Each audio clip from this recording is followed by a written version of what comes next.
10 సంవత్సరాలు గత ప్రభుత్వం ఎన్నిసార్లు వరద వచ్చినా కనీసం ఎస్డిఆర్ఎఫ్ని కూడా పెట్టుకోలేకపోయింది. కనీసం దీనికి ఒక విధానాన్ని కూడా అడాప్ట్ చేసుకోలేకపోయింది. ప్రభుత్వానికి ఒక పాలసీ లేకుండా పోయింది. 10 సంవత్సరాలు వరదలు వచ్చినప్పుడు ప్రజలు కష్టాలు ఉంటే ఏ రకంగా సహాయక చర్యలను అందించాలనో కూడా గత ప్రభుత్వం విధి విధానాలను కూడా తయారు చేయలేకపోయింది. మీ వైఫల్యాలను కప్పుపుచ్చుకోవడానికి మా మీద బురద చల్లితే ఏం ప్రయోజనం ఉంటుంది? ప్రజలకు ఏమైనా ప్రయోజనమా? కాబట్టి ఈ రకమైన విధానపరమైన నిర్ణయాలు తీసుకొని ప్రజలకి అందుబాటులోకి తీసుకొచ్చి అన్ని శాఖలు పంచాయతీరాజ్ కావచ్చు, నీటిపారుదల కావచ్చు, ఆర్ఎండ్బి కావచ్చు, వ్యవసాయం కావచ్చు, ఎంఏయుడి, హెల్త్, డ్రింకింగ్ వాటర్, పశుసంవర్ధక శాఖ వీళ్ళందరితోని సమన్వయం చేస్తున్నాం. అందరు అధికారులను క్షేత్రస్థాయిలో పనిచేపిస్తున్నాం. ఈరోజు అన్ని రకాలుగా జిహెచ్ఎంసీలో కూడా జిహెచ్ఎంసీ కమిషనర్ కావచ్చు, లేకపోతే సైబరాబాద్ కమిషనర్ కావచ్చు, హైదరాబాద్ కమిషనర్ కావచ్చు, అదర్వైజ్ రాచకొండ కమిషనర్ కావచ్చు, వీటన్నిటి ఏరియాల హైడ్రా కూడా ప్లేయింగ్ ఏ క్రూషియల్ రోల్.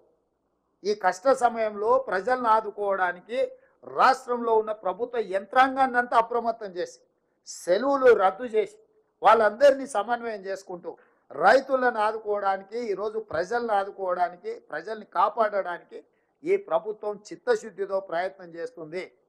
మా ఎంపీలు, మా ఎమ్మెల్యేలు, మా వాళ్ళందరినీ కూడా ప్రజాప్రతినిధులను ఎన్నికల్లో నిలబడి ఓటమి చెందినా కూడా వాళ్ళందరినీ ప్రజలలో ఉండమని చెప్పినాం. ఈరోజు ప్రభుత్వమే సహాయం అందించాలంటే కొన్ని సమయాల్లో ఆలస్యం అవుతుంది. మా కాంగ్రెస్ పార్టీ కార్యకర్తలు కూడా పిలిపించినాం. క్షేత్రస్థాయిలో ఉండండి, చేతనైన సహాయాన్ని అందించండి, ప్రజల్ని ఆదుకోండి అని కూడా వాళ్ళకి పిలుపునిచ్చినాము. సో ఈ రకంగా ప్రజల్ని ఆదుకోవడానికి అవసరమైన నిర్ణయాలను అన్నిటిని కూడా ఈ ప్రభుత్వం తీసుకుంది. మాకు ఎలాంటి బేసిజాలు లేవు. ప్రతిపక్షంగా మీరు ఏదైనా ప్రజలకు ఉపయోగపడే సూచన చేయండి, ఈ ప్రభుత్వం అమలు చేస్తుంది. మీకు ఎక్కడైనా ఎవరికైనా నష్టపోయిన వాళ్లకు నష్టపరిహారం అందలేదనో, నష్టపోయిన వాళ్లకు సహాయం అందలేదంటే మీ దగ్గర ఏమన్నా సమాచారం ఉంటే ఇవ్వండి. అదేవిధంగా ఇండ్లు కోల్పోయిన వాళ్ళకు, పక్కా ఇండ్లు ఉండి కూలిపోతే అర్హులైన వాళ్ళకి ఇందిరమ్మ ఇండ్లు ఇస్తాం. ఇదే కాకుండా అంతకుముందు ఇందిరా ఆవాస్ యోజన అని ఒక పథకం ఉండేది. ఎక్కడైనా ఇట్లా వర్షాలు అత్యధికంగా వచ్చి ఇల్లు కూలిపోయినప్పుడు ఇందిరా ఆవాస్ యోజన కింద కేంద్ర ప్రభుత్వ సహాయం వాళ్ళ ఇల్లు కట్టుకోవడానికి అందించేది. ఇప్పుడు అది ప్రధానమంత్రి ఆవాస్ యోజనగా మార్చి 5 లక్షల రూపాయలు కేంద్ర ప్రభుత్వం ఇట్లా ఇల్లు కోల్పోయిన వాళ్ళకు కూడా సహాయం అందించమని ఈరోజు కేంద్ర ప్రభుత్వాన్ని డిమాండ్ చేసినాం. కేంద్ర ప్రభుత్వానికి నివేదికలు పంపిస్తున్నాం. నేను కలెక్టర్లకి, అధికారులకు నా సూచన ఏంటంటే ఈ రకంగా నష్టపోయిన వాళ్ళందరి వివరాలు సేకరించండి. వాళ్ళకి సంబంధించిన రేషన్ కార్డు కానీ, ఆధార్ కార్డు కానీ, వాళ్ళు కోల్పోయిన ఇల్లు కానీ, కోల్పోయిన ఆస్తి కానీ, ఈ వివరాలన్నిటిని కూడా నమోదు చేసి నివేదిక తయారు చేస్తే ఆ నివేదిక మా దగ్గర ఉంటే కేంద్ర ప్రభుత్వాన్ని సహాయం అడగడమే కాకుండా రాష్ట్ర ప్రభుత్వం అందించే సహాయానికి కూడా ఒక క్రమ పద్ధతి ఉంటుంది, ఒక విధి విధానం ఉంటుంది.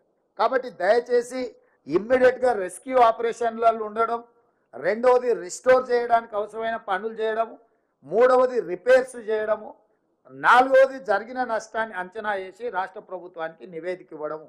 ఈ రకంగా జిల్లా యంత్రాంగం అంతా రాబోయే ఇంకొక 4-5 రోజులు కూడా మీరు కష్టపడి గత 2 రోజుల నుంచి 3 రోజుల నుంచి మీరు ఎట్లయితే అప్రమత్తంగా ఉండి ఆదుకున్నారో రాబోయే 5-6 రోజులు కూడా అధికారులు నిరంతరం అప్రమత్తంగా ఉండాలి.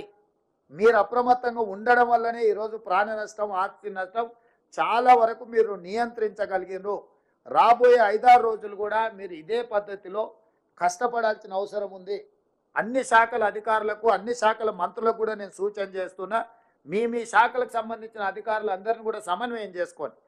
ఎక్కడైతే పెద్ద ప్రమాదం లేదనుకుంటారో, అవసరం అనుకుంటే ఆ ప్రాంతంలో ఉండే అధికారులను ఎక్కడైతే తీవ్రమైన సమస్య ఉందో అక్కడికి తీసుకురండి.